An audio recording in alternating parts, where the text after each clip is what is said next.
Alhamdulillah, kita akan kembali membahas hadis Syifa'us Saqim di majelis kita Ar-Rahimah ini. Kita doakan semoga ukhtina Rahimah Rashid beserta dengan seluruh keluarganya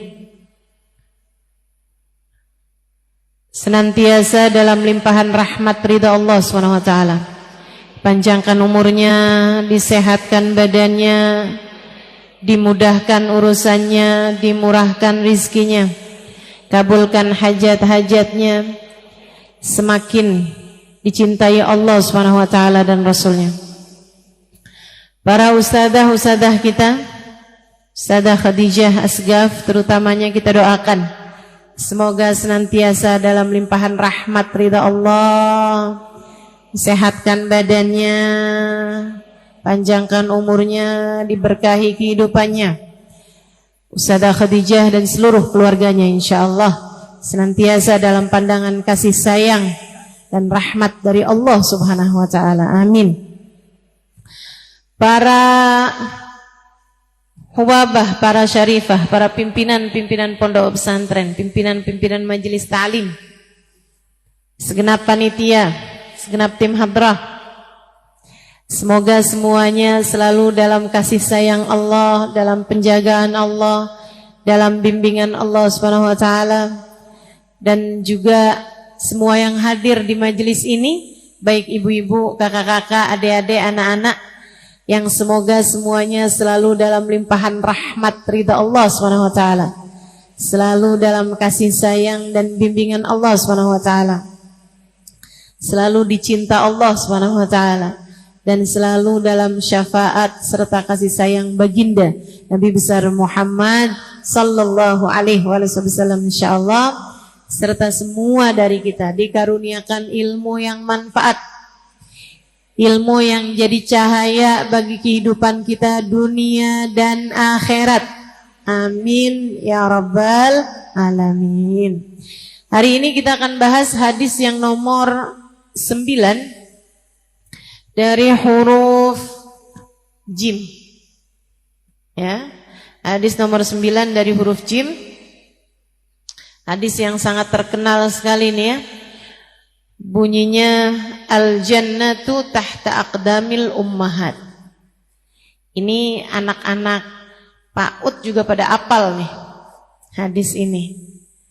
Belum lagi yang TK, SD udah pasti semuanya hafal nih. Al-jannah tahta aqdamil ummahat. Surga berada di bawah telapak kaki ibu. Yuk, sebelum kita bahas hadisnya, kita akan baca niat belajar bersama-sama. Kita minta pada Allah Subhanahu wa taala semoga ilmu kita dijadikan ilmu yang bermanfaat. Ilmu yang tak hanya masuk telinga kanan keluar telinga kiri, tapi jadi ilmu yang kita dengarkan dengan kedua telinga kita simak dengan pikiran kita, kemudian kita turunkan dalam hati kita.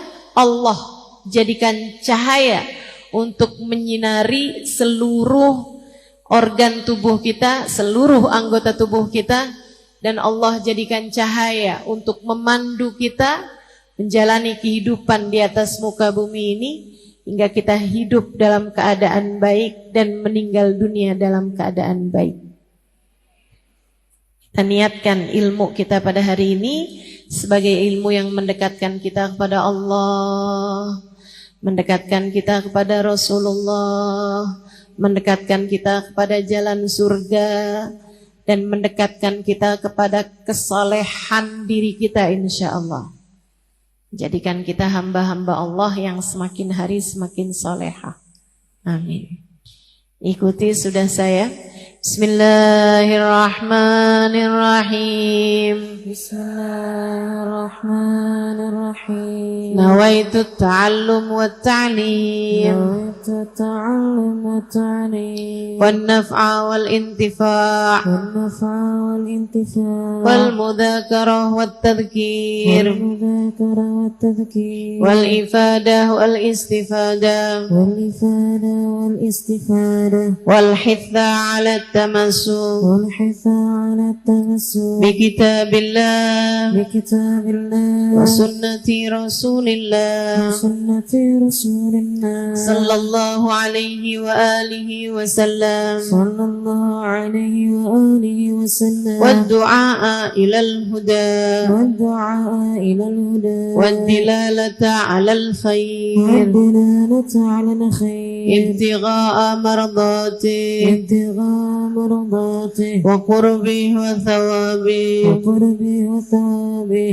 وحسن الخاتمة وحسن خاتمة مع اللطف والعافية مع اللطف والعافية وصلاح العاقبة وصلاح العاقبة برحمتك برحمتك يا أرحم الراحمين. يا أرحم الراحمين. Fadilah hadratin Nabi Muhammad sallallahu alaihi wasallam wa alihi wa ashabihi wa azwajihi wa dhurriyyatihi wa ahli baitihi ila yaumiddin. Thumma ila rohi khususan Muhajir Allah Ahmad bin Isa Fakir Muqaddam Muhammad bin Ali Ba'alawi Sayyidina Habib Abdurrahman bin Muhammad Asgaf Sayyidina Abdullah bin Abu Bakar Al-Aidarus Fakhril Wujud Al-Syaikh Abu Bakar bin Salim Usuli Mufurim Tumur Sahib Ratib Abdullah bin Al-Haddad Ahmad bin Zain Al-Habshi Habib Ali bin Muhammad Al-Habshi Thumma ila arwahi arba'atil a'immatil mujtahidin wa mughniddin fid din ulama amilin fuqaha wal muhaddisin wal qurra wal mufassirin sadatis sufiyatil muhaqqiqin ajma'in susan la rusaidin Imam al-Ghazali Muhammad bin Muhammad al-Ghazali atas ila rusaidin Syekh Abdul Qadir al-Jailani thumma hususul husus ila ruhi sahibul kitab al-Habib Muhammad bin Abdullah al-Haddar Al-Hubaba Maryam bin Muhammad bin Abdullah Al-Haddar Allah yaghfir lahum wa yarhamhum wa ya'li darajatin fil jannah wa yanfa'una barakatihim wa asrarihim wa anwarihim wa ulumihim wa nafahatihim fid dini wad dunya wal akhirah. Al-Fatiha. أعوذ بالله من الشيطان الرجيم بسم الله الرحمن الرحيم الحمد لله رب العالمين الرحمن الرحيم مالك يوم الدين إياك نعبد وإياك نستعين اهدنا الصراط المستقيم صراط الذين أنعمت عليهم غير المغضوب عليهم ولا الضالين آمين. بسم الله الرحمن الرحيم. قال رسول الله صلى الله عليه وآله وسلم Al-jannatu tahta aqdamil ummahat rawahul khatib. Bersabda baginda kita Nabi besar Muhammad sallallahu alaihi wasallam, al-jannah surga tahta di bawah aqdam telapak kaki al-ummahat para ibu. Rawahul khatib, hadis diriwayatkan oleh Imam Al-Khatib. Sebelum kita bahas hadisnya, biar lebih berkah, biar yang jadi ibu di sini benar-benar jadi ibu yang bawa surga. Biar kita semuanya juga jadi anak-anak yang bisa dapetin surga orang tua kita. Terutamanya kita bisa jadi anak-anak yang bisa Allah SWT masukkan ke dalam surga dari keberkahan orang tua kita, dari keberkahan ibu kita. Kita baca hadisnya 3 kali dengan niatan semoga Allah Subhanahu wa taala jadikan hadis ini tak hanya mudah kita hafal tapi juga dapat kita amalkan. Dan Allah karuniakan keberkahan dari hadis ini untuk kita semuanya insyaallah, dan untuk anak-anak kita semuanya insyaallah. Amin ya rabbal alamin.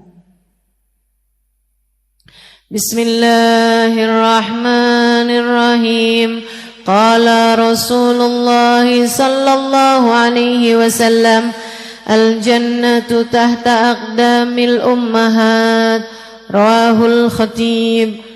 Qala Rasulullah sallallahu alaihi wasallam, al-jannatu tahta aqdamil ummahat rawahul khatib. Qala Rasulullah sallallahu alaihi Al-jannatu tahta aqdamil ummahat rawahul khatib. Sadaqallah wa sadaqa rasuluhun nabiyul wafiyul karim wa nahnu ala dzalika minasyahidin wasyakirin walhamdulillahi rabbil alamin. Al-jannatu tahta aqdamil ummahat. Surga berada di bawah telapak kaki ibu. Apa maksudnya? Satu, ada banyak keberkahan, ada banyak kesenangan, ada banyak keindahan. Karena surga itu kan tempatnya keindahan, kenyamanan, keberkahan, kebahagiaan. Ada banyak keberkahan Allah SWT berikan tahta aqdamil ummahat, di bawah telapak kaki ibu. Kamu kalau mau nyari berkah, kamu kalau mau nyari seneng, kamu kalau mau nyari bahagia, ada pada ibumu. Carilah berkah di sana, carilah bahagia di sana, carilah kesenangan di sana. Kadang-kadang nih orang nyari orang-orang yang doanya mustajab kesana kemari. Boleh, bagus. Kita memang mesti nyari doa dari banyak orang. Tapi kamu jangan lupa bahwa doa yang paling mustajab untukmu adalah doa dari ibumu. Sebab meskipun ibumu bukan sesiapa bagi orang lain, akan tetapi bagimu Allah jadikan surgamu berada di bawah telapak kakinya. Jelas? Jadi gimana Ustazah? Kita nyari-nyari keberkahan dari orang-orang solehah begitu? Enggak bagus? Bagus. Tapi jangan lupa teman-teman, yang di dalam rumahmu atau yang ada di kampungmu itu, ibumu, atau yang ada di rumahnya di sana itu, keberkahan Allah Subhanahu wa taala berikan pada diri beliau. Jangan lupa. Makanya saya suka perhatiin dalam sebuah keluarga, anak yang nasibnya paling bagus biasanya kebanyakannya adalah anak yang paling bakti sama orang tuanya. Perhatikan deh. Perhatiin. Yang paling bakti sama orang tuanya, terutama sama ibu, ya, bakti banget. Yang paling seneng hidupnya. Dunia. Baru di dunia Allah udah kasih tahu. Tuh, beneran kan? Al-jannah tahta aqdamil ummahat. Tapi begitu lihat ada orang durhaka sama orang tua, terutama sama ibu, liatin aja. Walaupun ibarat kata dia paling pinter, secara kecerdasannya paling tinggi IQ-nya misalnya begitu, walaupun dia kelihatannya punya suami paling kaya, walaupun dia gitu ya kelihatannya punya pekerjaan paling bagus, kalau udah durhaka sama orang tua, liatin aja kayak apaan hidupnya. Susah, nggak bisa diharap orang yang durhaka sama orang tua. Dzambun ujilat uqubatuh, katanya para ulama, dosa yang dipersegera balasannya dunia sebelum akhirat adalah durhaka sama orang tua. Birru aba'akum tabirrukum abna'ukum. Berbaktilah kalian kepada orang tua, kalian akan mendapati anak-anak kalian berbakti kepada kalian. Timbal baliknya tuh ada. Bahkan ketika seseorang gak ada anak sekalipun, orang yang berbakti sama orang tuanya, Allah SWT akan hadirkan orang-orang untuk berbakti kepadanya. Orang-orang buat nyenengin dia. Nyenengin orang tua pasti disenengin sama Allah SWT. Susahin orang tua pasti disusahin. sama Allah Subhanahu wa ta'ala. Jadi itu artinya al-jannatu tahta aqdamil ummahat, keberkahan, kebahagiaan, kenyamanan Allah Subhanahu wa ta'ala berikan buat orang-orang yang bisa membahagiakan, menyenangkan dan berbakti kepada ibunya. Orang tua terutamanya adalah ibu. Ibumu. Jalan bahagiamu. Ibumu. Jalan bahagiamu. Dunia ini ya. Ini kita membahas makna pertamanya adalah al-jannatu tahta aqdamil ummahat. Kesenangan, kebahagiaan ada pada telapak kaki ibu. Kemudian makna yang kedua, al-jannatu tahta aqdamil ummahat, surga yang di akhirat nanti tahta aqdamil ummahat, berada di bawah telapak kaki ibu. Artinya bahwa kebahagiaanmu di akhirat sangat bergantung dari keridhaan orang tuamu, terutamanya adalah ibu. Kebahagiaan akhiratmu Allah Subhanahu wa ta'ala gantungkan ada pada bagaimana baktimu kepada ibumu. Maka urusan bakti, nggak bakti ini ya, panjang masalahnya. Dunia sebelum akhirat.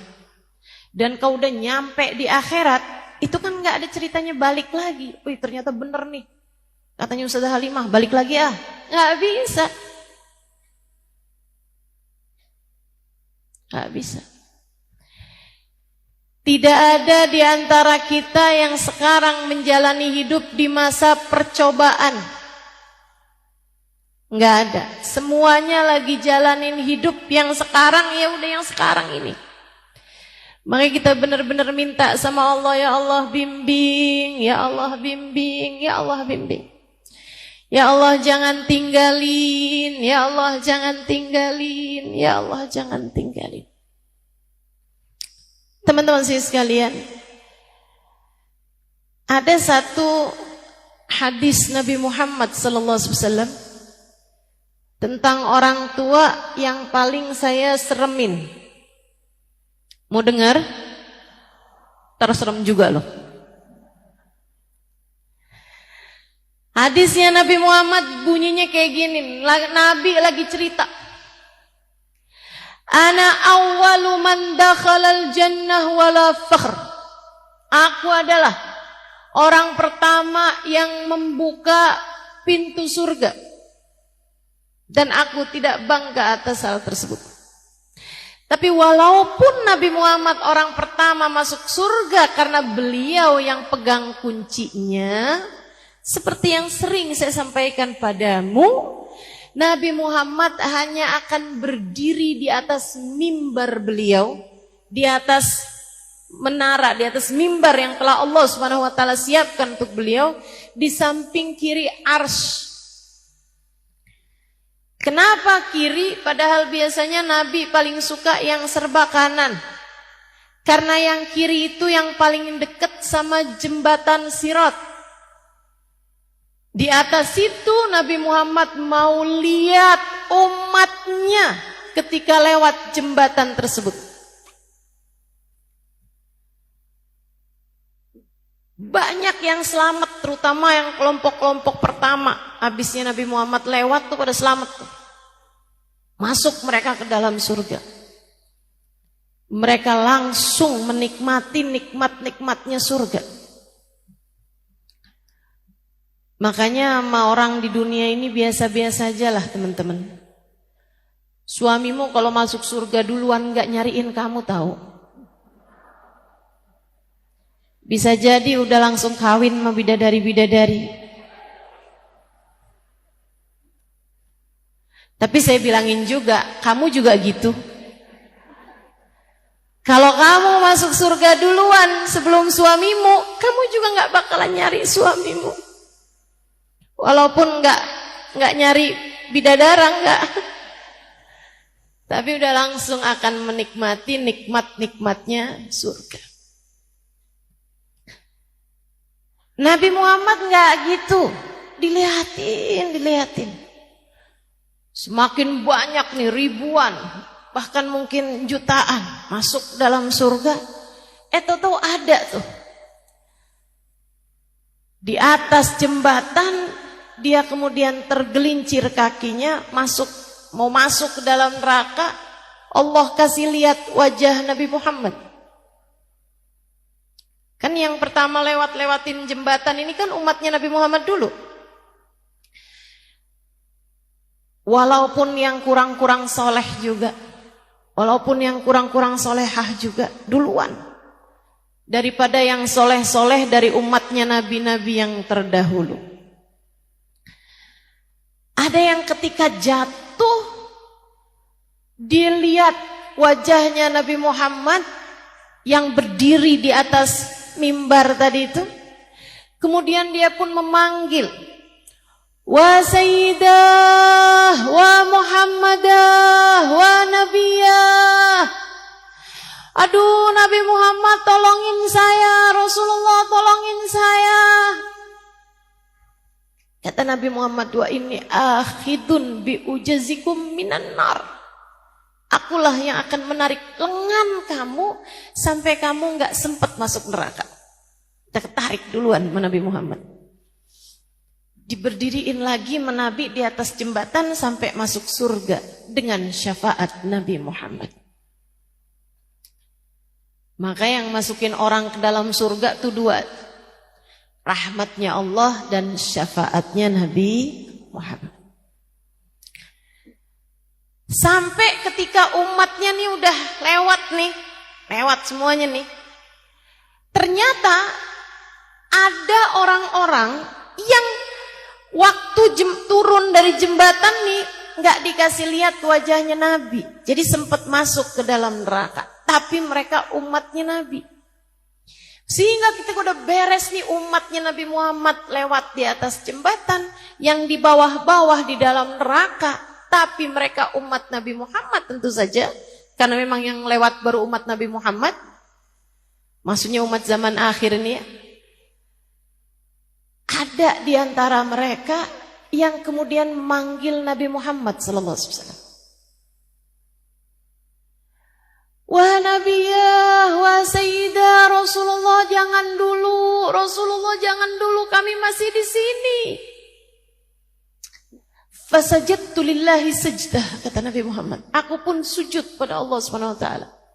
Hatta qila li, sampai Allah berkata padaku, ya Muhammad irfa' ra'sak saltu ishfa' tushaffa'. Wahai Muhammad, sampaikan apa yang kamu mau, aku akan dengar. Wahai Muhammad, angkat kepalamu, minta apa yang kamu mau. Berikanlah syafaat pada siapapun yang kau kehendaki. Tadi itu ada tuh, pas lagi qiyam tuh. Ya Imam ahli risalah, man bil anta fil hasyri maladun laka kullal khalqi tafsa. Engkaulah yang di padang mahsyar nanti menjadi tempat kembali di saat semua manusia ketakutan. Wa yunadula tarama qad jaha min haulin afdal. Dan mereka semuanya memanggil, lihat wahai Rasulullah, kami sudah sangat berat berada di padang mahsyar. Marhaban, falaha anta fatasjud. Engkau ketika hendak menyelamatkan umat manusia, fatasjud, engkau kemudian sujud. Wa tunadashfa' tushaffa'. Kemudian engkau dipanggil, berikanlah syafaat wahai Nabi Muhammad. Tushaffa', maka engkau pun wahai Nabi Muhammad memberikan syafaat.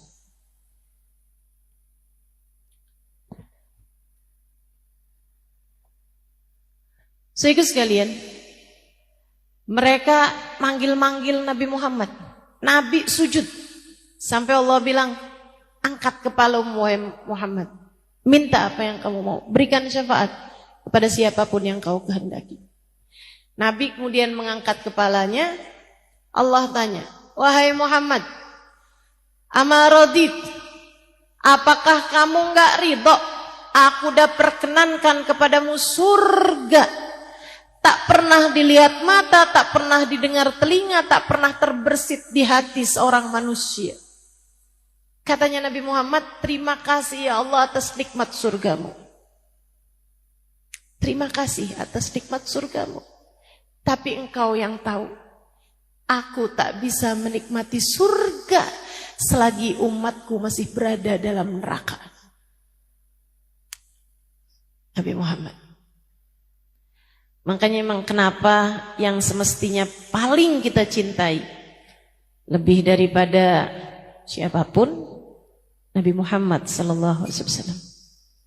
Karena beliau yang kita harapkan membela di saat yang lain menyerah. Di saat yang lain nafsi-nafsi, di saat yang lain karena memang kapasitasnya mencari keselamatan diri sendiri, Nabi Muhammad yang akan tetap menjadi pembela buat kita sekalian. Allah kemudian perintahkan, wahai malaikat, keluarkan dari dalam neraka umat Nabi Muhammad yang di hatinya mithqala khardal minal iman, punya sebiji kacang khardal, kacang kayak kacang hijau. Kacang hijau iman, keluarkan. Dikeluarin, gosong-gosong, jelek-jelek. Karena udah di neraka kan. Keluarin, masukin ke dalam surga. Udah tuh seneng mereka, langsung lupa. Lupa sama siapapun. Tapi Nabi enggak lupa. Karena ternyata sebiji kacang tuh ada yang enggak punya. Nabi sujud lagi. Nabi sujud lagi sampai kemudian Allah bilang lagi, ya Muhammad irfa' ra'sak sal tu'ta isfa' tu syafa'. Wahai Nabi Muhammad, angkat kepalamu, minta apa yang kamu mau, beri syafaat pada siapapun yang kau kehendaki. Kemudian Nabi Muhammad bilang, ya Allah, terima kasih atas diselamatkannya umatku yang punya sebiji khardal iman, tapi banyak di antara mereka yang enggak punya. Allah bilang, malaikat keluarin yang punya setengah khardal iman. Keluarin lagi.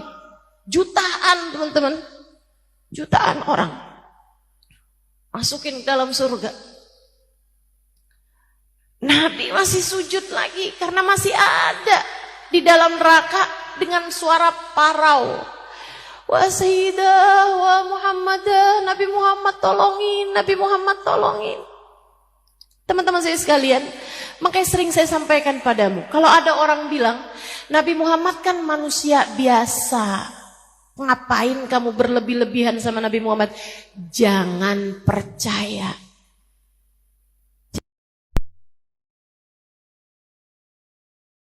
Jangan percaya. Gak ada yang bisa sujud hari itu selain Nabi Muhammad. Gak ada yang bisa kamu harap membantumu hari itu, menyelamatkanmu, menyelamatkan anak-anakmu, menyelamatkan orang tuamu, menyelamatkan saudara-saudarimu hari itu selain Nabi Muhammad. Kamu mau ngarepin siapa hari itu? Kalau ada yang bilang biasa-biasa ajalah sama Nabi Muhammad. Nabi Muhammad kan diminta Allah buat ngasih wahyu, ya udah gitu, wahyunya kita terima. Nabinya nggak usah lah kamu cintai sampai segitunya. Jangan percaya. Jangan percaya. Manusia yang akan sangat kamu harapkan adalah Nabi Muhammad. Lebih daripada harapanmu terhadap siapapun.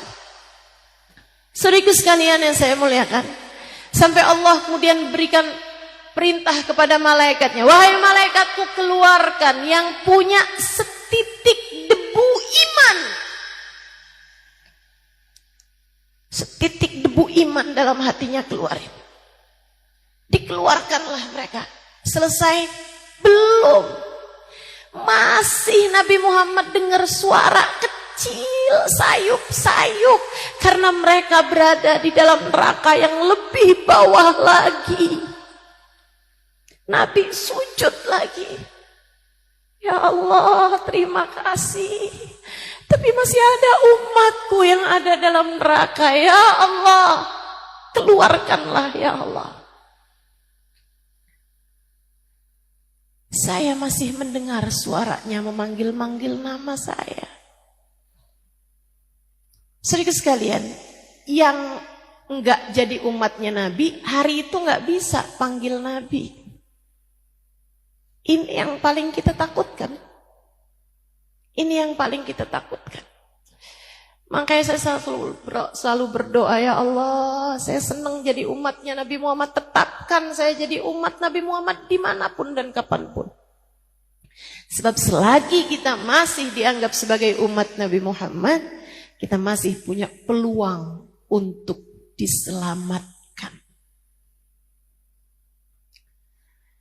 Doakan anak-anakmu, keluargamu juga kayak gitu. Ya Allah, tetapkan iman Islam dalam hati kami. Tetapkan kami jadi umatnya Nabi Muhammad, ya Allah. Saudaraku sekalian, Allah kemudian perintahkan kepada malaikat-malaikatnya, keluarkan siapapun yang mati bawa iman. Maka dikeluarkan jutaan orang asal mati bawa iman. Ibarat kata, andai sepanjang hidupnya nggak ngerjain taat apapun, atau andai seluruh hidupnya nih belepotan dosa, sampai bikin kebaikan-kebaikannya habis kena dosa-dosanya.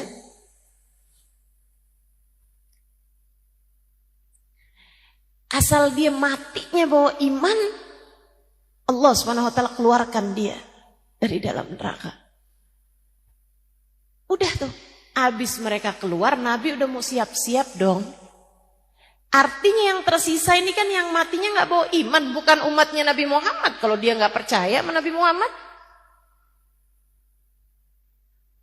matinya nggak bawa iman, artinya matinya nggak bawa la ilaha illallah, atau nggak bawa Muhammad Rasulullah. Lah kalau sama Allah nggak percaya, sama Nabi Muhammad nggak percaya, bagaimana mungkin Nabi Muhammad akan menyelamatkan dia? Saudaraku sekalian, saya muliakan, Nabi udah mau siap-siap nih, udah mau berangkat pergi. Masih ada suara-suara kecil, suara sayup-sayup, kecil banget. Wa sayyidah, wa nabiyah, wa muhammadah. Nabi, saya masih di sini. Rasulullah jangan dulu, Rasul jangan dulu.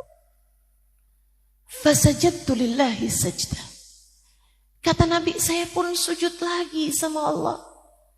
Hatta qila li, sampai Allah berkata padaku, ya Muhammad, irfa' ra'sak sal tu'ta isfa' usaffa'. Wahai Muhammad, angkat kepalamu, minta apa yang kamu mau, berikanlah syafaat kepada siapapun yang kau kehendaki. Ya Allah, terima kasih bahwa engkau telah mengeluarkan siapapun yang mati bawa iman. Akan tetapi saya masih mendengar suara mereka yang memanggil namaku, ya Allah. Bukankah dia adalah umatku? Selamatkanlah dia, ya Allah. Apa jawab Allah? Wahai Muhammad, yang ini aku pun tak dapat mengeluarkannya dari neraka, sebab sudah terlanjur berjanji. Mereka adalah anak yang durhaka sama orang tua. Aku sudah berjanji, kata Allah, ridallah fi ridal walidain wa sukhtullah fi sukhtil walidain. Ridhoku aku letakkan pada keridhaan orang tua, murka aku pun aku letakkan pada kemurkaan orang tua. Mereka adalah anak-anak yang orang tuanya meninggal dunia belum ridho kepadanya, atau di saat dia meninggal dunia orang tuanya tidak ridho padanya. Allah kan la yukhliful mi'ad. Allah tidak melanggar janji. Allah udah janji kayak begitu, maka kata Allah, aku pun gak bisa keluarin. Bukan karena tidak mampu mengeluarkan, bukan. Akan tetapi sudah terlanjur berjanji. Ya Allah, kalau begitu tungguin ya Rabb, tungguin. Apa yang dilakukan bagindamu Nabi Muhammad? Nabi cari tahu itu anaknya siapa aja. Nabi pun kemudian jalan-jalan, periksa-periksa di dalam surga, memanggili para orang tuanya. Repot Nabi Muhammad, repot. Buat anak-anak durhaka orang tua. Makanya salah satu doa saya, ya Allah, jangan jadikan saya orang yang bikin repot Nabi Muhammad. Enggak di dunia, enggak di akhirat, ya Allah, jangan. Jangan biarkan saya jadi orang yang repotin Nabi Muhammad, ya Allah.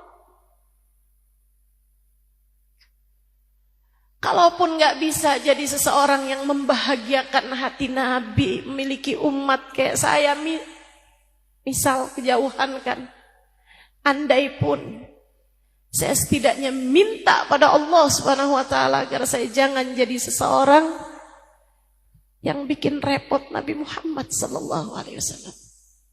Nabi repot sama anak-anak yang durhaka orang tua. Dicariin orang tuanya, teman-teman. Dari sini juga kita tahu orang tua kita kalau masuk surga duluan dari kita, gak nyari kita. Dari sini juga kita tahu Nabi Muhammad sayangnya sama kita umatnya lebih daripada sayangnya orang tua kita kepada kita. Nabi gak pernah nyerah buat kita. Nabi gak pernah ninggalin kita untuk apapun dan untuk siapapun. Maka pesan saya padamu, ingetin terus. Sepanjang usiamu kalau bisa, ingetin terus. Jangan pernah tinggal Nabi Muhammad untuk apapun dan untuk siapapun. Insya dicariin loh sama Nabi orang tuanya. Sampai udah ketemu nih kumpul sama Nabi, dibawa mepet ke pintu surga untuk bisa lihat anak mereka di dalam neraka. Kata Nabi Muhammad, tuh anak-anak kalian, saya minta agar Allah menyelamatkan mereka. Saya menjadi pemberi syafaat bagi mereka. Allah bilang, aku sudah terlanjur berjanji, ridhoku ada pada keridhaan orang tua.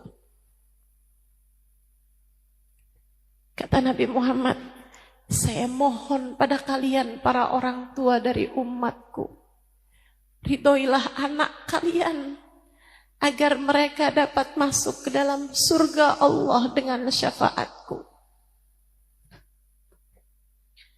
Mereka pada jawab, rodina ya Rasulullah, rodina.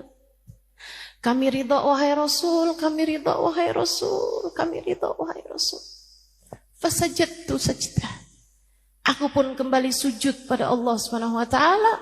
Allah kemudian mengeluarkan mereka dari dalam neraka dan mereka adalah kelompok terakhir yang diselamatkan dengan syafaat Nabi Muhammad dari dalam neraka. Kamu Kamu jangan sampai jadi salah satunya. Kamu jangan jadi salah satunya. Jangan jadi orang yang bikin repot Nabi Muhammad, nyariin keluarga kita, ya Allah, ya Allah. Saya tuh bikin repot guru aja gak mau. Saya bikin repot orang tua aja gak mau. Saya bikin repot kamu, saya gak mau. Apalagi bikin repot Nabi Muhammad SAW.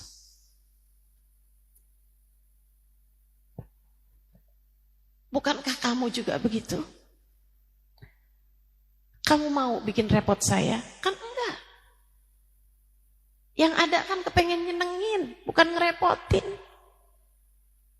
Kamu mau bikin susah orang tua kamu? Kan enggak.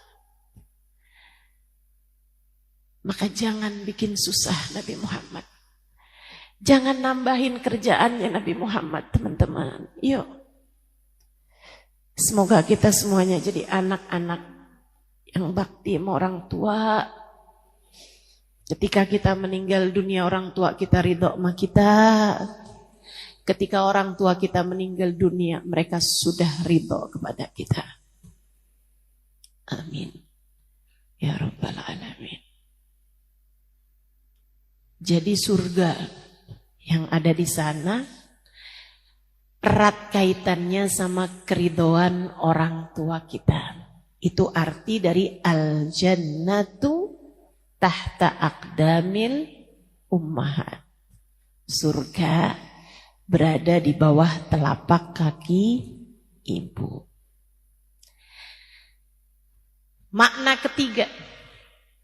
Saya ulangi tadi ya, makna yang pertama, surga di bawah telapak kaki ibu artinya kesenangan, kebahagiaan, kedamaian, keindahan, nasib yang bagus, nyamanan. Itu Allah SWT berikan bagi anak ketika dia membahagiakan ibunya, terutama secara umum orang tuanya. Makna yang kedua, surga yang Allah SWT siapkan nanti di akhirat untuk orang-orang yang berbakti kepada ibunya, dan surga tersebut akan terhalang dari anak-anak yang tidak mendapatkan keridhaan orang tuanya, terutamanya adalah ibunya. Makna yang ketiga, al-jannatu tahta aqdamil ummahat. Surga berada di bawah telapak kaki ibu. Artinya bahwa kamu, jika Allah jadikan dirimu sebagai ibu, seharusnya kamu bisa menghadirkan surga bagi anak-anakmu. Surgalah yang kamu bawa, bukan neraka. Lah kenapa anak kalau ada di dekat kamu berasa takut terus-terusan? Enggak ada orang takut sama surga. Yang ada orang takut sama neraka. Kalau ada anak deket ibunya serem. Kayak yang diomelin lagi nih. Kamu berarti belum berhasil membawa surga bagi anakmu. Yuk, surga loh yang kamu bawa. Jadi para ibu selalulah membawakan surga bagi anakmu. Dari sejak awal anakmu lahir, tempat ternyaman bagi seorang anak adalah dekat ibunya.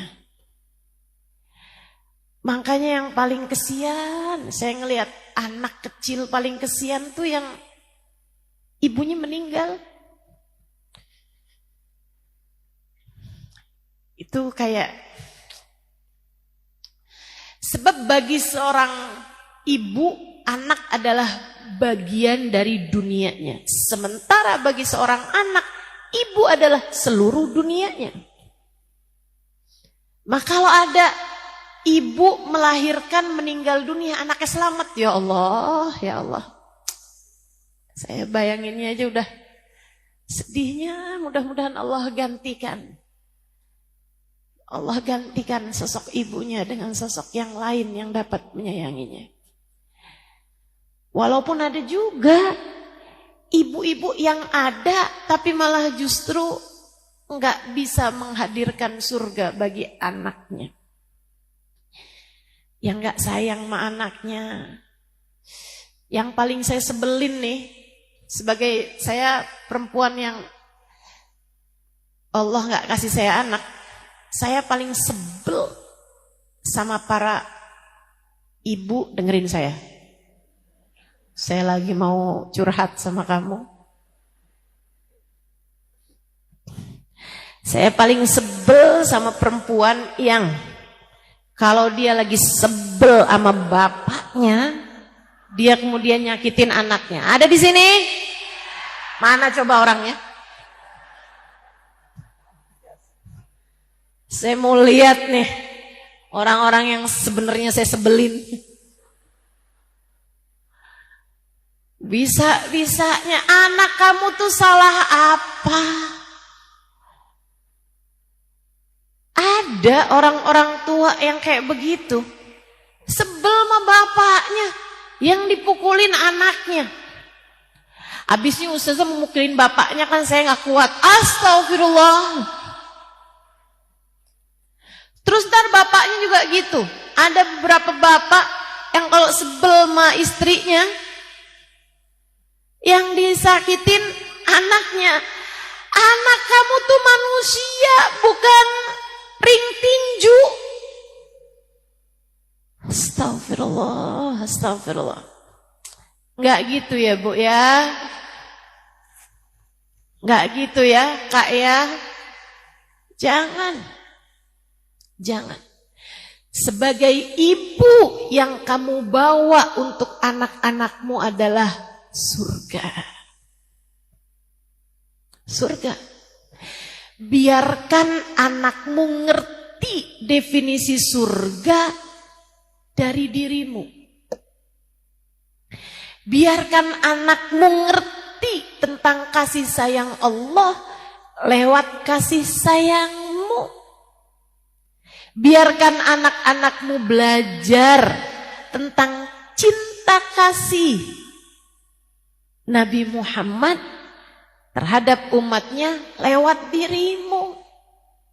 Kalau kamu sayang sama anak-anakmu, kamu penuh cinta sama anak-anakmu, kamu dekap, kamu peluk, kamu bimbing, kamu sepenuh cinta pada anak-anakmu, teman-teman saudaraku sekalian yang saya muliakan, mudah bagi anak untuk bisa paham. Ketika kamu mulai mengajarinya Bismillahirrahmanirrahim, dengan nama Allah yang Maha Pengasih lagi Maha Penyayang, mereka akan paham konsep kasih sayang Allah karena kamu sudah menunjukkannya kepada mereka. Dan kamu dengan mudah bilang, "Nak, kamu kan tahu mama sayang sama kamu." "Iya mah, Allah tuh nak lebih sayang lagi sama kamu daripada mama sama kamu." Gampang anak pahamnya. Saudaraku sekalian yang saya muliakan, kamu kalau menyayangi anakmu, dengan mudah kamu bisa cerita bahwa nak, Nabi Muhammad tuh sayangnya sama kita umatnya luar biasa. Nabi tuh nak sayangnya sama kamu luar biasa. Mama nih kalah sayangnya. Mama kalah sayangnya sama Nabi Muhammad kepada kamu. Anak bisa dengan mudah paham. Tapi kalau kamu kerjaannya ngomel terus, kamu bahkan gak peduli kepada anakmu, kamu gak peduli merasa hatinya. Anak tidak merasa kamu sayangin. Bayangkan kayak apa susahnya. Kamu mau mengajarkan kepada anakmu tentang besarnya kasih sayang Allah SWT kepada mereka. Jangan biarkan anak mengenal neraka dari kamu. Jangan. Saudaraku sekalian, sebab yang kamu bawa untuk mereka bukanlah neraka, melainkan surga. Al-jannatu tahta aqdamil ummahat. Surga berada di bawah telapak kaki ibu. Ustazah, kesabarannya ibu ngadepin anaknya itu sampai mana Ustazah? Ini sama kayak pertanyaan, Ustazah apakah sabar ada batasnya? Saya bilang iya, ada. Kapan Ustazah? Ketika mati. Sabar ada batasnya. Sampai mati. Kamu sakit nih. Sakit banget. Kamu diminta sabar. Sampai kapan saya sabar? Ya sampai mati. Kamu harus terus sabar. Kalau udah mati kamu gak perlu sabar. Gak perlu kamu sabar lagi udah. Udah mati. Sama halnya dengan kalau saya ditanya, Ustazah, sampai mana batasnya nih Ustazah? Saya ngadepin anak saya nih, saya disuruh sabar. Sampai kapan Ustazah? Sampai kamu mati. Selagi kamu masih hidup, saya minta tolong padamu. Para ibu dengerin saya. Dengerin saya. Ini pesan saya. Sebagai, bolehlah dikatakan orang tuamu dalam menuntut ilmu. Bukan begitu? Saya sampaikan kepadamu. Para ibu, dengerin saya. Selagi kamu masih hidup di atas muka bumi ini, saya minta tolong padamu. Jangan pernah nyerah dari anakmu. Kalau kamu sebagai ibunya nyerah, terus siapa buat anak kamu? Siapa buat anak kamu? Kalau kamu aja nyerah sama anakmu, kamu boleh nyerah sama yang lain. Kamu temenan sama orang, temen kamu udah gak sanggup lagi ngadepinnya, udah ya, you, me, and. Boleh, sama temen boleh. Bahkan teman-teman saudaraku sekalian, kamu sama suami, nih ya, walaupun gak gampang-gampang, tapi kalau kamu di KDRT sama dia, begitu kan? Kalau suamimu sampai KDRT dengan syarat, kamunya juga enggak nyolot. Suami kamu marah, kamu enggak iniin gitu kan. Tapi dianya marah, sampai mukulin, sampai segala macem. Ada KDRT dalam rumah tangga ketika kamu sudah belajar menjadi istri yang solehah misalnya. Ada batasannya kalau udah sampai mengancam nyawa, kalau sudah sampai apa, teman-teman saudaraku sekalian, boleh bagi kamu untuk menyerah menjadi seorang istri. Istikharah. Kalau memang jawabannya lebih baik berpisah, berpisahlah. Saudaraku sekalian yang saya muliakan, tapi kamu sama anakmu enggak ada waktunya kamu boleh nyerah sama anak kamu. Saya minta tolong sama kamu, jangan pernah nyerah dari anakmu. Berjuanglah terus buat anakmu, buat keselamatan hidup mereka dunia sampai akhirat. Sebab dia adalah kepanjangan hidupmu. Hubunganmu gak putus, gak bisa putus. Sekali kamu punya anak, hubungan kamu sama dia gak bisa putus. Sampai kapan? sampai surga atau neraka sebagai tempat berakhir kamu dan dia. Gak pernah putus. Hubungan yang Allah kasih antaramu dengan anakmu tidak akan pernah putus. Sampai kamu dan dia masuk ke dalam surga, amin. Atau salah satu dari kalian berdua masuk surga, sementara yang satu masuk ke dalam neraka, na'udzubillah. Ataukah sampai kalian berdua masuk ke dalam neraka. Na'udzubillah min dzalik. Hubungan itu tak akan pernah putus. Maka daripada susah-susah di sana, saya sampaikan padamu di sini. Jangan pernah menyerah dari anakmu. Dekap hatinya,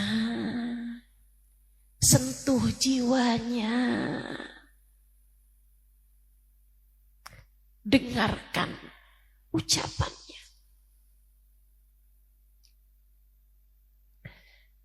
Anak saya nggak mau dengerin saya, Ustazah. Tunggu.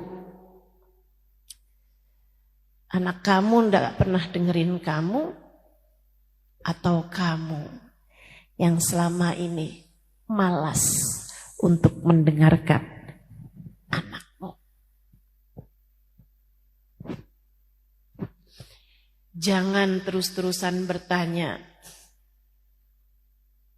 kenapa anak saya nggak begini sama saya? Kenapa anak saya nggak mau dengerin saya? Kenapa anak saya?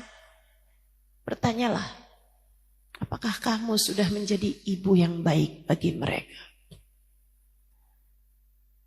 Apakah ketika mereka bercerita, kamu sudah meminjamkan dua telingamu untuk mendengarkan cerita mereka? Ataukah selama ini kamu lebih sibuk mendengarkan hawa nafsumu sendiri hingga tak lagi peduli kepada apa yang diinginkan oleh anak-anakmu?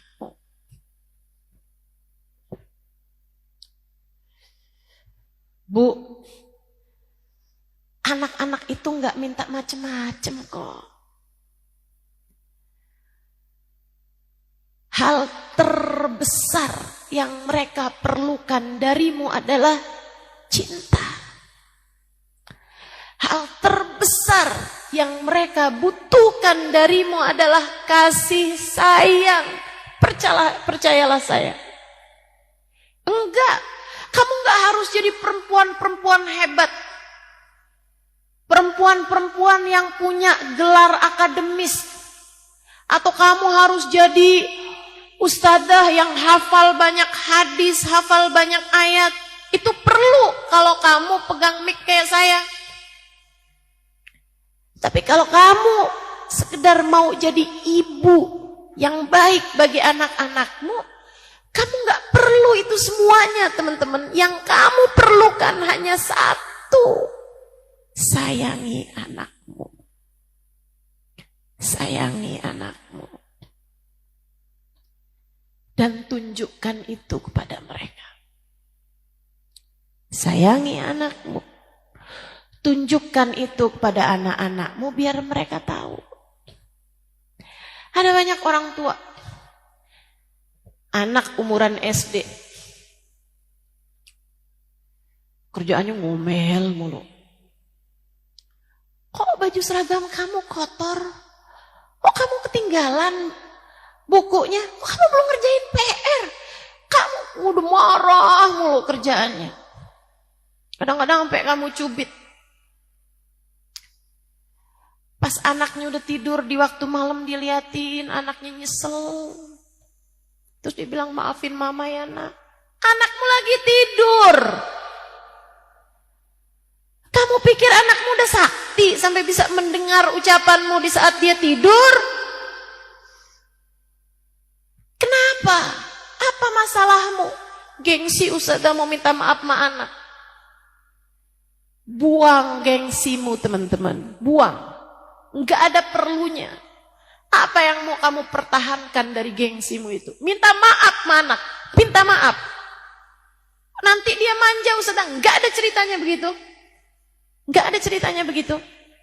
Saya ceritain, ibu saya, umi saya, sampai sebegini tuanya saya. Tiap kali saya bilang sama umi saya, Mi, maafin Ima ya Mi. Maafin Ima ya Mi. Buat segala salah imam yang umi tahu, yang umi gak tahu. Apa jawab umi saya? Im, maafin umi ya Im. Umi itu dulu banyak gak ngertinya Im, maafin umi ya Im ya. Maafin umi ya nak ya. Bahkan kadang-kadang di saat saya gak minta maaf sekalipun, umi saya senang banget. Pegangin tangan kalau habis sholat. Terus umi bilang, maafin umi ya nak ya. Maafin umi ya nok ya. Apa? Terus saya jadi manja gitu? Gak pernah. Gak usah takut. Justru anak akan belajar bagaimana meminta maaf ketika berbuat kesalahan. Kamu harus jadi orang tua yang solehah, berakhlak, biar anak-anak kamu bisa mencontoh itu dalam dirimu. Sebab lisanul hal afsah min lisanil maqal. Lidah perbuatan lebih tajam daripada lidah ucapan. Kamu ditiru anakmu, perbuatanmu lebih mudah, lebih gampang ditirunya daripada anak kamu minta meniru ucapanmu, melaksanakan ucapanmu. Kalau kita nasehatin anak, mereka akan dengar. Tapi kalau nasehatmu sama perbuatanmu nggak sama, mereka akan sulit untuk bisa menerapkannya. Makanya kalau kamu bilang, anak saya bilangin nggak nurut, ucapan saya nggak didengar. Teman-teman saya sekalian, barangkali karena kamu selama ini berucap hanya dengan lisan untuk sesuatu hal yang tidak kamu praktekkan. Coba praktekin. Kamu akan mendapati anak-anakmu mudah untuk mengamalkannya. Insya Allah. Jangan pernah nyerah sama anakmu ya Bu ya. Jangan pernah nyerah. Tapi kan ustazah, nih sih sekarang nih kalau lagi dengerin ustazah ngomong kayak gini nih, kita kayak so iya deh ustazah.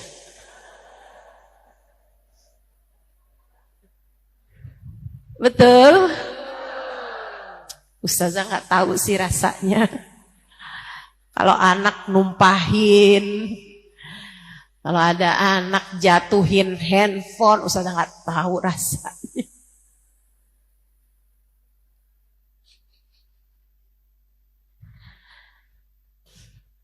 Kalau lagi dengerin nasihat kayak iya nih ustazah. Tapi kalau entar ketemu sama anaknya nih, kita udah ngomong panjang, dia jawabnya heeh.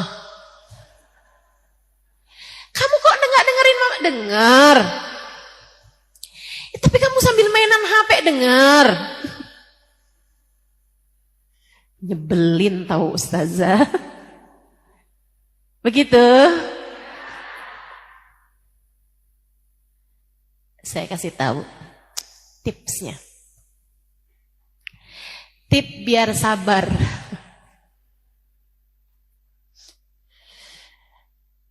A'udzubillahi minasyaitonirrajim. Fasbir fa innaka bi'ayunina.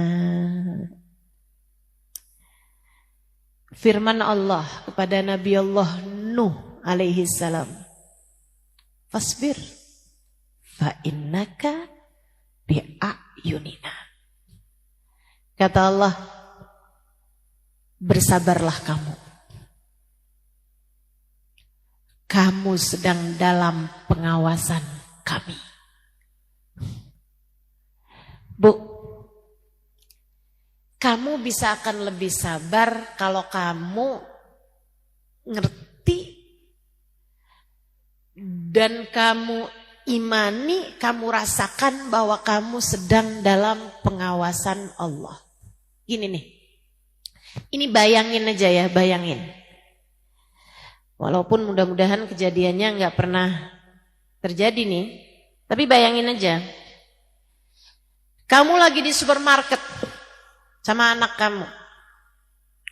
Tiba-tiba anak kamu nggak tahu gimana ceritanya, numpahin minuman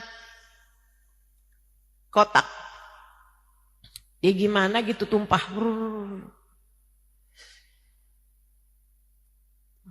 Kamu asalnya dari depan dia tuh, begitu jatuh kan barang itu, kamu noleh.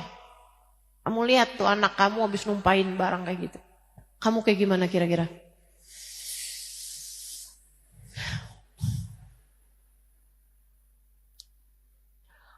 Udahlah duitnya tuh kamu hitung-hitung. Yang mau kamu belanjain ini loh.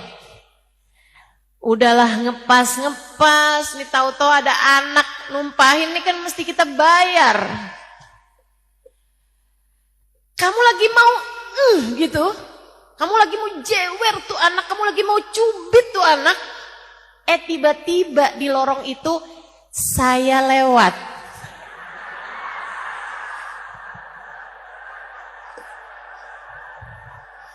Bayangin doang. Kamu tuh yang Ustazah.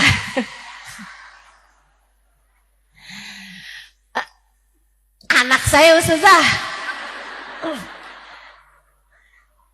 Doain ya Ustazah ya, doain. Ibu-ibu sih sekalian, apakah kiranya jadi nyubit kamu sama anak itu? Enggak. Apakah kiranya kamu jadi jewer tuh anak? Apakah jadi sumpah serapah yang kamu rencanakan itu tadi? Nggak jadi. Mau ngatain dia, mau ngomong nih kalimat-kalimat yang nggak baik, tuh kamu nggak jadi.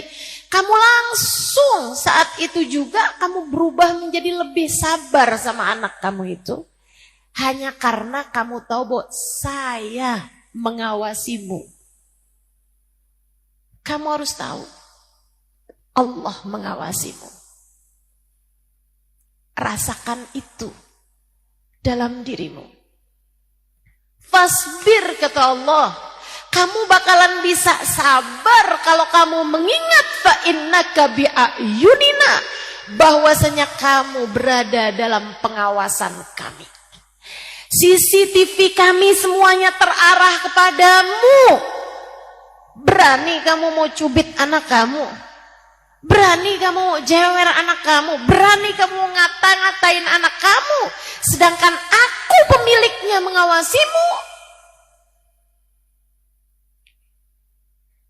Setiap kali kamu marah, kamu ingetin diri kamu. Allah liatin saya. Allah lagi ngawasin saya. Allah lagi ngawasin saya. Allah lagi ngawasin saya. Allah lagi liatin saya. Allah lagi liatin saya. Insya Allah tambah sabarnya. Amin. Amin. Al-jannatu tahta aqdamil ummahat. Menyiratkan bahwa doa ibu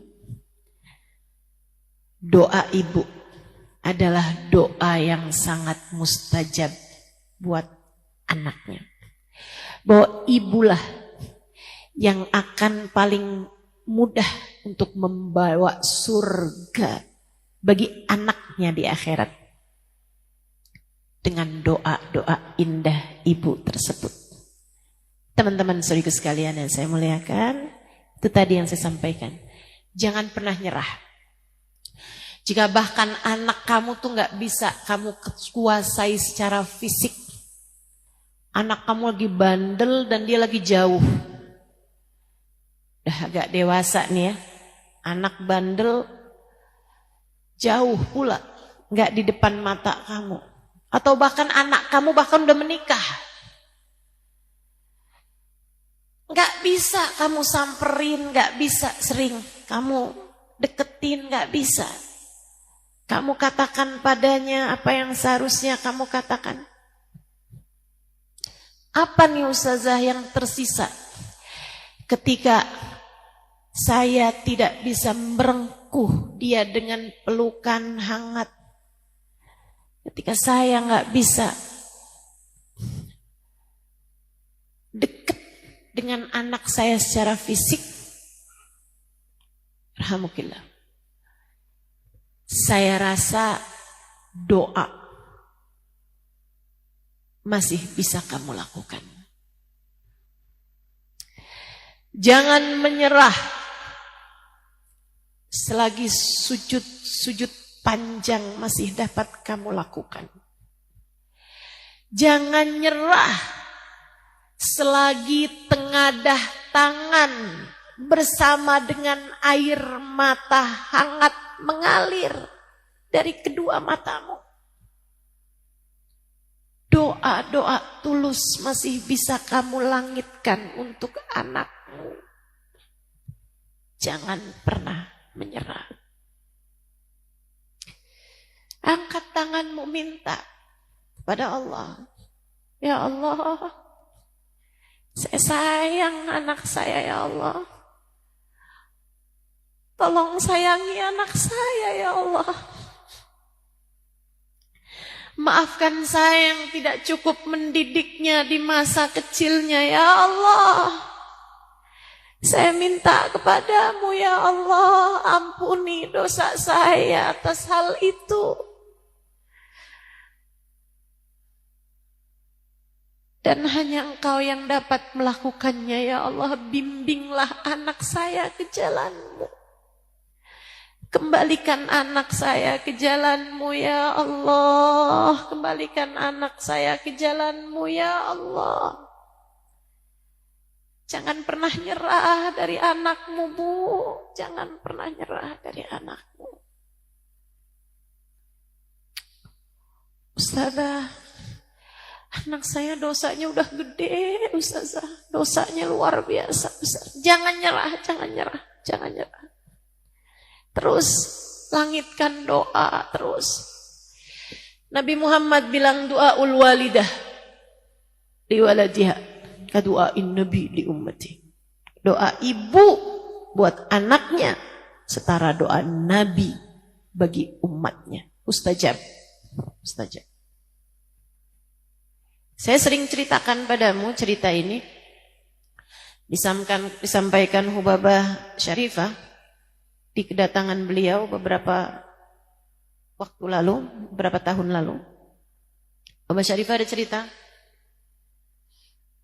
Ketika saya ada sesudah di kajian, kalau nggak salah di Al-Ikhwan waktu itu, Hubabah Syarifah sampaikan nasihat-nasihat buat semuanya. Terus saya bilang sama Hubabah, ini saya mewakili pertanyaan dari banyak orang. Saya minta Hubabah sampaikan kepada kami tips dalam mendidik anak. Terus Hubabah sampaikan, ada satu kisah yang beliau sampaikan. Ada seorang ibu datang kepada ayahandanya Hubabah. Ayahandanya Hubabah Syarifah itu sama dengan ayahandanya Hubabah Nur, guru saya. Namanya Habib Muhammad bin Abdullah Al-Haddar, penulis kitab kita ini. Penyusun kitab kita ini, kitab Syifa'us Saqim. Hadisnya Nabi Muhammad SAW disusunkan oleh Habib Muhammad Al-Haddar, Muhammad bin Abdullah Al-Haddar. Ayahandanya Hubabah Syarifah. Hubabah Syarifah bercerita, ayahandanya ini seorang ulama terkemuka, teman-teman. Gurunya guru saya, Habib Umar bin Hafid. Gurunya Habib Umar. Beliau didatangi seorang perempuan yang kelihatan udah nangis lama banget. Matanya sembab. Matanya bengkak. Kebanyakan nangis. Dia ngomong kepada ayahandanya, Hubabah, yaitu Habib Muhammad bin Abdul Al-Haddad,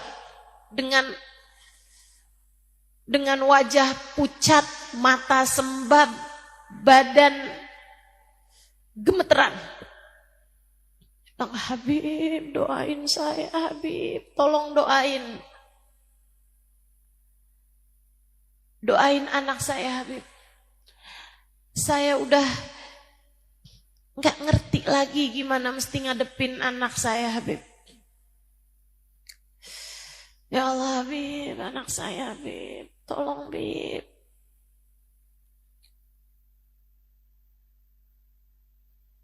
Habib Muhammad kemudian bilang, iya Bu.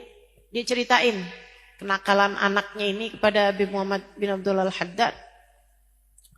Terus Habib Muhammad bin Abdul Al-Haddad bilang, Bu, saya akan doakan kamu dan anak kamu. Saya akan doakan anak kamu. Tapi Bu, saya kasih tahu. Doa saya kepada anakmu tidak jauh lebih mustajab daripada doamu kepada dia. Doamu untuk dia lebih mustajab daripada doa saya kepada anakmu. Artinya begini nih. Walaupun andai kata sekalipun Habib Muhammad bin Abdul Al-Haddad doanya mustajab, gitu ya, akan tetapi doa ibu buat anaknya itu jauh lebih mustajab daripada doa beliau kepada anak tersebut, gitu. Jadi katanya Habib Muhammad bin Abdul Al-Haddad, saya akan bantu kamu mendoakan anakmu, tapi saya sarankan sama kamu untuk kamu doakan anakmu di sepertiga malam terakhir, saat Allah dengan rahmatnya turun dan bertanya, hal min mustaghfirin, hal min taib, hal min talibi hajatin fa'uniluhul matalib. Innallaha yanzil fi thuluthil lailil akhir wa yunadi. Sungguhnya Allah turun di sepertiga malam yang terakhir. Artinya rahmatnya, ijabah, cinta, karunia, hadiah, hidayah turun pada sepertiga malam yang terakhir. Allah kemudian manggil-manggil, siapa nih yang lagi mau ibadah, aku akan terima. Siapa nih yang lagi mau mohon ampunan, aku ampuni. Siapa nih di antara kalian yang sedang punya hajat, mana hajat-hajatmu akan aku ijabah. Jadi doa di sepertiga malam yang terakhir dibandingkan dengan doa di waktu-waktu yang biasa, itu kayak kamu datang ke rumah seseorang di saat rumahnya sedang terbuka. Gampang banget masuknya. Kalau di waktu yang lain pakai ngetuk, apalagi kalau rumahnya pakai satpam, waduh repot bener dah. Tapi kalau emang di saat rumahnya lagi terbuka, gampang banget tuh kan masuknya. Sepertiga malam terakhir, itu waktunya. Waktunya, setengah jam sebelum subuh, 1 jam sebelum subuh, nah itu Allah udah bukakan pintu langitnya, pintu rahmat, pintu anugerah, pintu karunia-Nya. Kata Habib Muhammad bin Abdul Al-Haddad, Bu, di jam yang semacam itu, kayak ibu nangis sama saya sekarang, nangislah pada Allah. Banyak di antara kita yang sering doa di sepertiga malam terakhir juga, tapi doanya gini, Rabbana atina fid dunya hasanah fil akhirati hasanah. Nguap. Apalagi kan emang jam-jam ngantuk gitu ya. Ya Allah kasih rezeki ya Allah.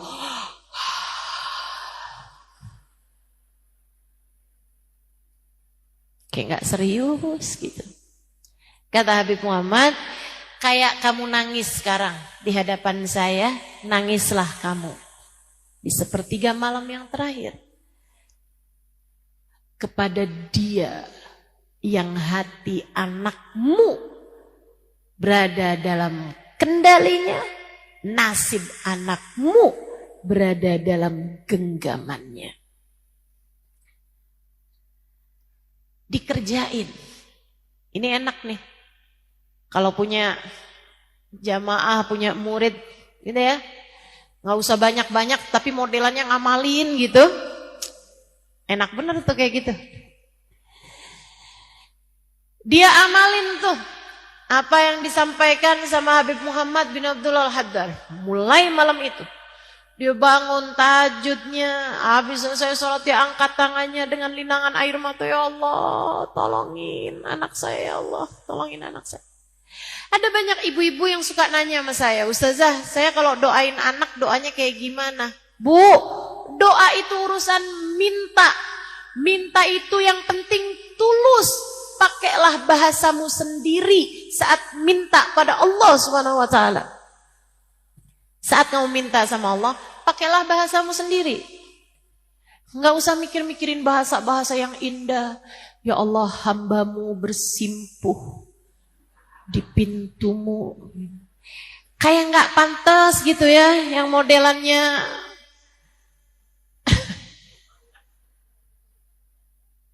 yang modelannya kalau ngomong itu bukan ngomong bersimpuh tapi ngejongkrok.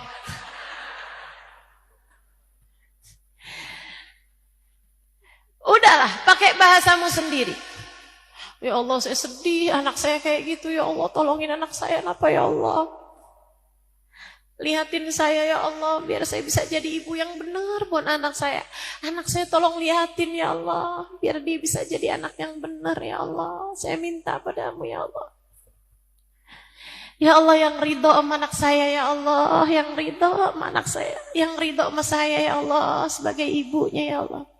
Bahasamu sendiri pakailah. Pakailah bahasamu sendiri.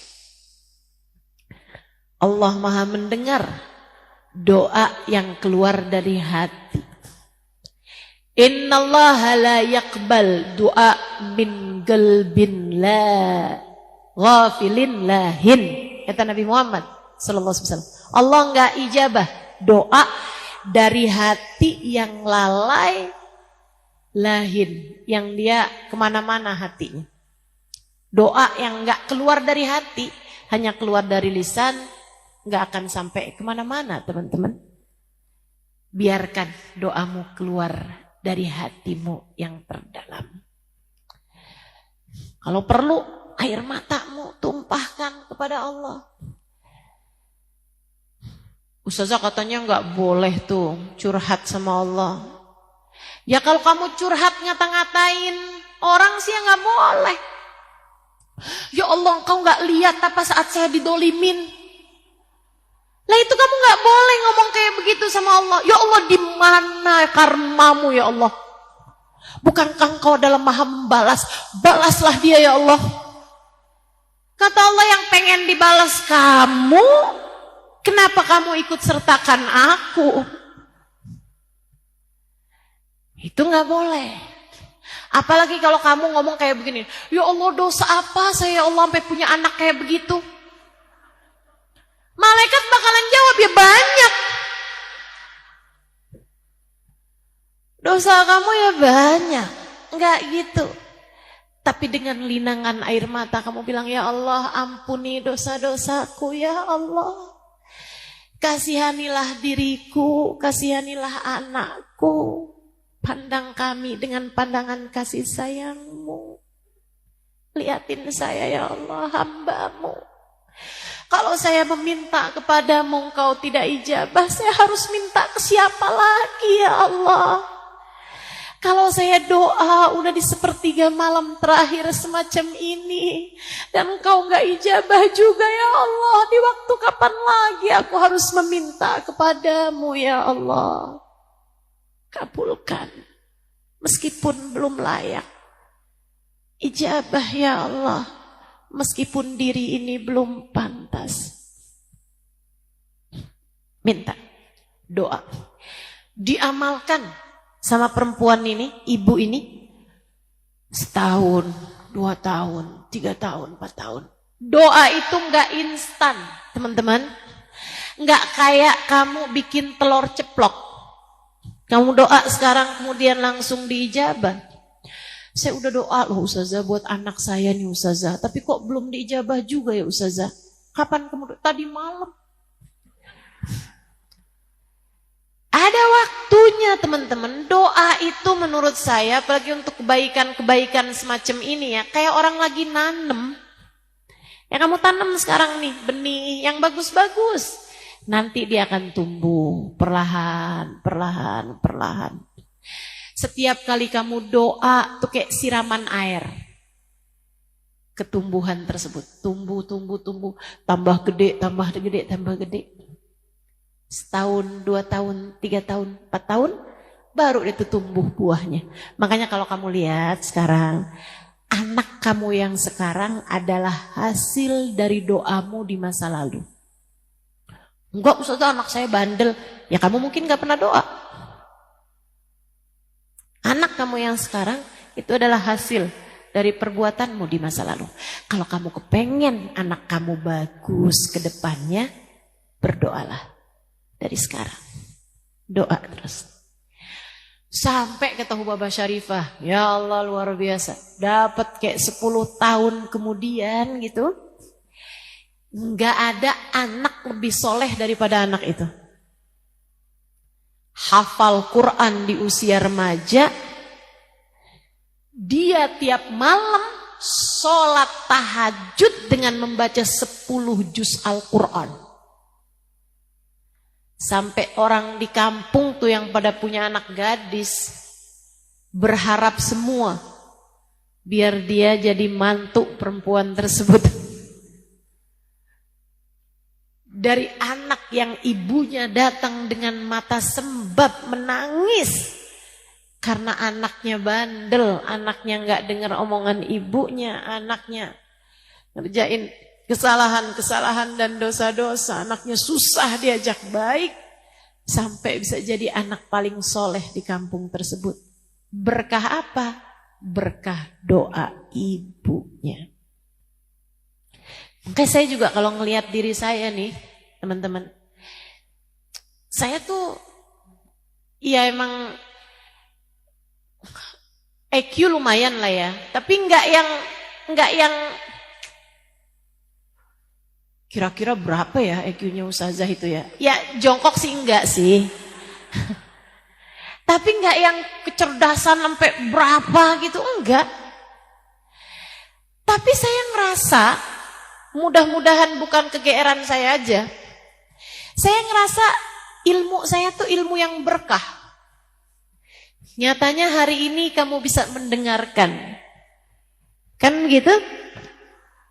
Nyatanya hari ini saya bisa menyampaikannya kepadamu. Saya rasa ilmu yang saya punya itu ilmu yang berkah. Kenapa berkah? Teman-teman saudara sekalian, umi saya doa gak selesai-selesai. Orang yang banyak doanya. Orang yang banyak ibadah. Saya kalau datang ke kampung, lagi umi saya meninggal, datang ke pulang Indramayu gitu. Kan ada masa-masa Covid itu kan saya banyak tuh tinggal di Indramayu. Atau masa-masa sebelum itu sudah itu juga kadang beberapa hari, beberapa minggu gitu pulang ke Indramayu gitu kan. Itu umi saya tuh kalau habis Isya, nggak lama habis Isya tuh umi saya tidur. Jadi kayak jam 8, jam 9 tuh nggak ada tuh udah. Udah maksudnya udah tidur gitu beliau, tidur awal. Kami nih anak-anak muda, ya seenggaknya lebih muda lah dari umi saya. Kan suka begadang nih. Jadi belum tidur tuh. Sampai jam 12. Baru tuh mulai siap-siap mau tidur jam 1 gitu kan. Umi saya udah bangun. Umi saya udah bangun. Beliau biasanya kamar mandi, habis itu ke dapur. Bikin-bikin kopi gitu. Beliau minum kopi, habis itu mulai tuh. Sholat, Quran. Dari jam segitu. Sampai subuh. Sampai subuh. Kayak gitu, tiap malam. Tiap malam. Tiap malam. Jadi kayaknya. Bagaimanapun kalau kamu bilang, Ustazah terima kasih ya udah diajarin. Kamu juga harus berterima kasih kepada Umi saya. Umi terima kasih ya. Udah selalu mendoakan anaknya sehingga anaknya bisa mengajari kami. Bisa ngasih tahu kami. Berkah doa ibu luar biasa. Berkah doa ibu luar biasa. Selain tentu saja doa guru-guru dan seterusnya ya. Tapi ibu yang melahirkan kita, itu nilai keramatnya gak main-main teman-teman. Nilai keramatnya gak main-main. Ustazah, pembahasan terakhir nih. Ada gak ibu yang durhaka sama anak? Ada. Adakah ibu durhaka sama anak? Ada. Ada. Kalau kamu bu tidak memberikan kepada anakmu haknya, kamu tidak melaksanakan kewajibanmu kepada anakmu. Apa kewajibanmu kepada anakmu? Menyayangi anakmu.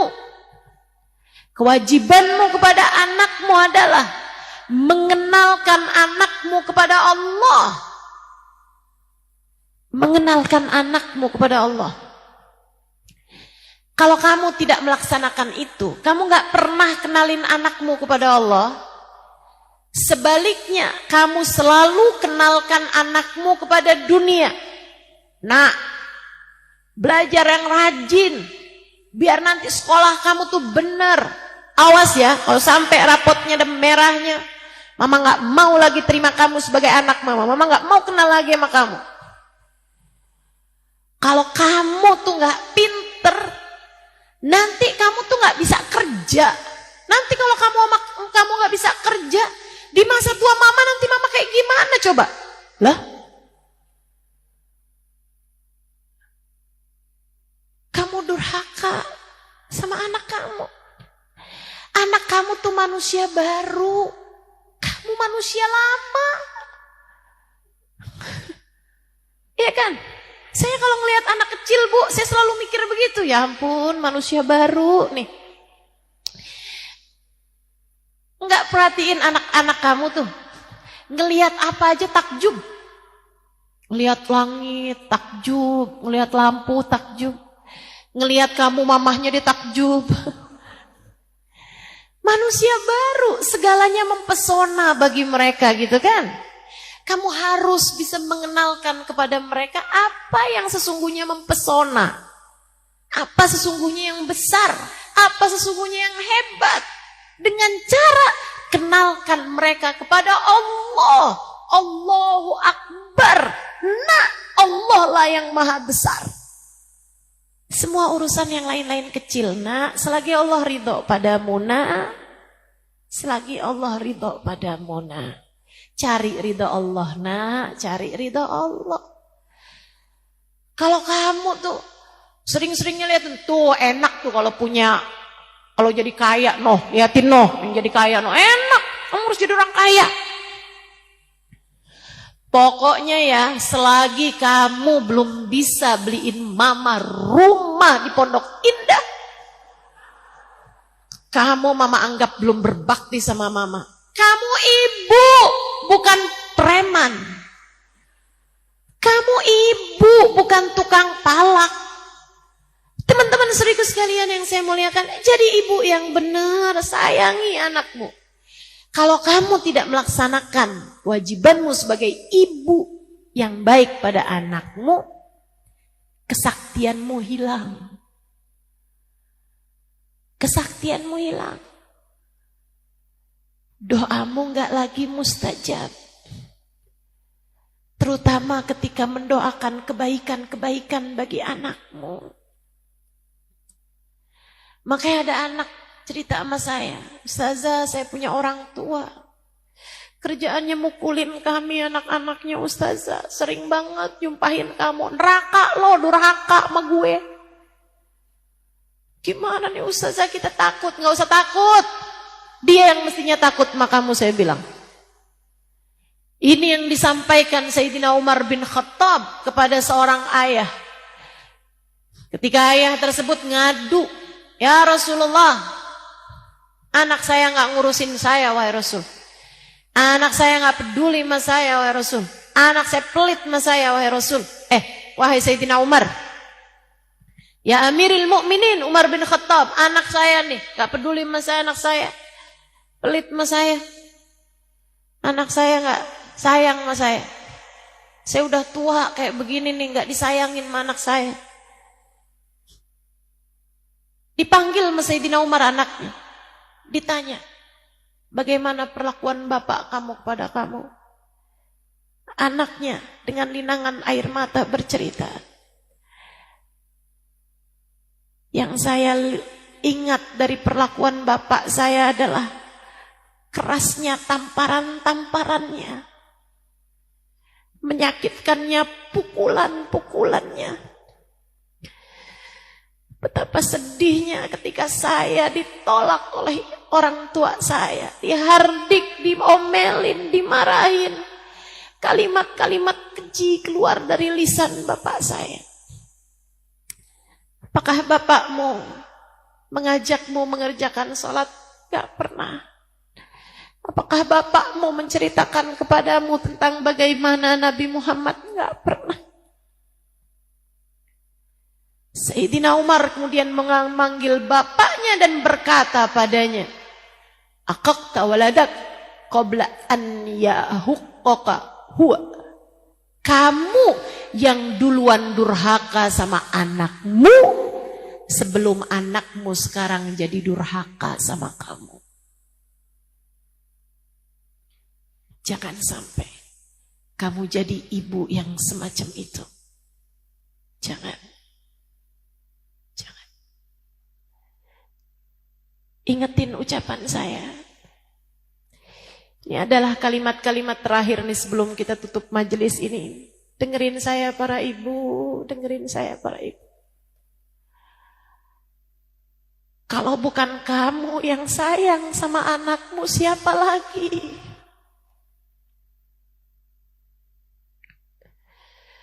Kalau bukan kamu yang menggenggam erat tangan anakmu, menguatkan dia di saat terjatuh, siapa lagi? Kalau bukan kamu yang berbisik lirih di telinga anakmu, seraya mengatakan, "Gak apa-apa nak, gak apa-apa.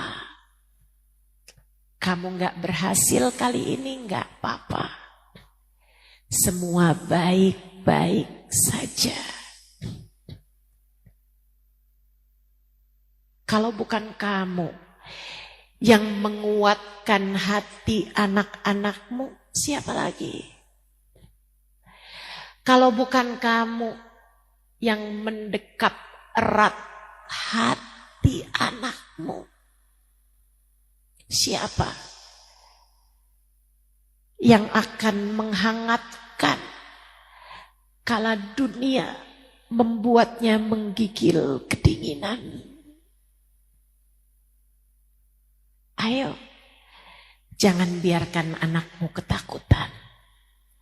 Katakan pada mereka, "Nah, selagi Allah bersama dengan kita, kita akan tetap baik-baik saja." Katakan pada anakmu, dengan senyuman indahmu, pandang wajahnya, tatap matanya, katakan padanya, "Nak, kamu adalah hadiah terindah yang Allah berikan dalam kehidupan mama." Katakan padanya. Dan ini harus kamu katakan dengan sangat serius kepada anak-anakmu. Satu-satu. "Nak, mama sayang sama kamu. Mama cinta sama kamu. Dan mama rasa dunia tak cukup panjang untuk cinta mama padamu. Mama berharap ingin tetap bersama denganmu sampai surga. Maka nak, yuk tempuh jalan menuju Allah. Jangan pernah tinggalkan Allah ya nak. Doakan mama biar masuk surga. Nah, kalau kamu lihat mama mengerjakan dosa, tegur. Sebab mama pengen barengan sama kamu di surga. Dan mama pun juga kalau lihat kamu mengerjakan dosa, mama akan tegur kamu. Kasih tahu mama kalau cara negur mama tidak seperti yang kamu inginkan. Biar kita bisa bareng-barengan menuju surga Allah Ta'ala. Bu, keberhasilanmu sebagai seorang ibu bukan ketika melihat anakmu di wisuda. Bukan ketika kamu melihat anakmu duduk di pelaminan bersama dengan pasangannya. Bukan. Bukan ketika anakmu sudah melahirkan anak-anak yang lucu-lucu, cucu-cucu yang kamu sayang. Bukan. Tapi keberhasilanmu sebagai seorang ibu adalah ketika kamu datang di hari akhirat dan kemudian kamu berkata kepada Nabi Muhammad, wahai Rasulullah, kami adalah umatmu. Ketika kamu dan anak-anakmu berada di barisan-barisan terdepan dari umat Nabi Muhammad. Ketika kamu bisa kembali bersama dengan keluargamu dalam keadaan penuh sukacita. Ketika Allah berikan rapotmu dan kamu menerimanya dengan tangan kananmu. Anak-anakmu diberi rapot mereka dengan tangan kanannya. Kamu menjadi seperti yang Allah Subhanahu wa taala sampaikan di dalam Al-Qur'an. A'udzu billahi minasyaitonir rajim. Fa amman man utiya kitabahu biyamini fasawfa yuhasabu hisaban yasira wa yanqalibu ila ahlihi masrura. Ada orang-orang yang menerima buku catatannya dengan tangan kanannya. Mereka akan dihisab dengan hisaban yang mudah. Kemudian dikembalikan, berkumpul kembali bersama dengan keluarganya dalam keadaan penuh sukacita. Kamu pengen kumpul sama anak-anakmu di surga? Pastikan menjalani kehidupan dengan cara yang Allah inginkan. Jadilah ibu yang solehah. Jadilah ibu yang solehah. Jadilah ibu yang penuh cinta. Wassallallahu ala sayyidina Muhammadin wa ala alihi wa sahbihi wasallam. Bifadli subhana rabbika rabbil izzati amma yasifun. Salamun alal mursalin walhamdulillahi rabbil alamin.